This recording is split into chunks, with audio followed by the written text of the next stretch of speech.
So I just wanted to know, this is under your watch for the third time that Pakistan is on the brink of a defeat at their own home conditions after making the wicket however they want to. So could you identify what are the reasons Pakistan have not been able to make the most of the home advantage? I think you've probably seen over the 3 test matches that you talk about, we've had some really positive moments. We batted very well in the first test against Bangladesh. We batted very well in the first innings here. Against Bangladesh, we had them 6 for 26 at one stage in the first innings. Unfortunately, we just haven't been able to play our best cricket for long enough over the 5 days, and that is the challenge of Test match cricket. Is the team that can play the most consistent and the most efficient cricket for 5 days is usually the one that has the best chance of winning, and we've made mistakes either with the bat or the ball or in the field at times in all 3 games that have ended up being crucial, and in the end we haven't been able to recover from those positions. So I think everyone's pretty clear that our best cricket is competitive cricket, but there is quite a big gap between our best cricket and the rest of our cricket, and we need to close that gap so that we're playing closer to our best for longer, more often. Hey coach, this is Bakr from Creekwig. So was this the surface we were expecting, or do you think we were asking for something else that we couldn't prepare? I think we probably thought with the forecast heat that the wicket may have deteriorated quicker. It's held together pretty well, hasn't it, over the 4 days so far, and even this evening.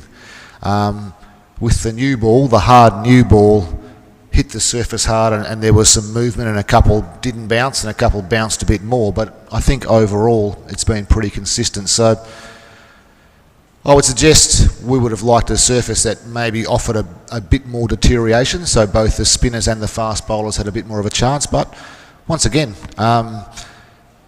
we made 550 and then we couldn't bowl the opposition out after that for less than 800, and they played so well, it was, you know, they were too good for us today. So it's almost, the pitch is important, but we just need to play better on whatever surface we are presented with. Babar is struggling. It's been 18 innings that he has scored less than 50. Did you talk to him what the real problem is, why he's not scoring big? Yeah, it's a concern for him. He's very aware of it. People are obviously talking about it a lot. The interesting part, I think, is that he continually gets to 20, 30, even 40 at times, and then is getting out. So to get through the start of your innings, to get to a stage where you've made 30 or 40 runs, suggests that there's not too much of a technical problem. You're able to cope with the fast bowlers or the spinners. So maybe just being clearer in his mind, being able to move through the gears of his innings at the moment is more difficult for him than it has been in the past. I expect opposition bowlers and opposition teams have become more aware of how he likes to score, so they are bowling differently to him and have different fields for him. And all these things are I suppose, the progression of an elite player from being one of the world's best who's going through a tough time to getting back to where he wants to go. So he's working very hard. He's fit, he's motivated, and he's working very hard. So I'm sure in time he will find the magic sauce again and start to make significant runs for Pakistan. Harry Brook's record in Pakistan now is what was that? Harry's record in Pakistan is now verging on the absurd. Is there any way of explaining that, and what can you do about it for the rest of the series? Kind of been thinking about it for about 3 hours, to be honest with you. Probably 12 hours.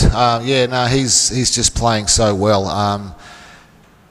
He's got such power. He's well organised. He sets up beautifully for when we bowled straight. But because of his power, we almost got scared of bowling straight at times as well. So he puts such pressure back on the opposition bowling. I thought just as importantly today, as good as an innings it was, as great as an innings it was awesome to see him still, when he was 310 not out, running threes.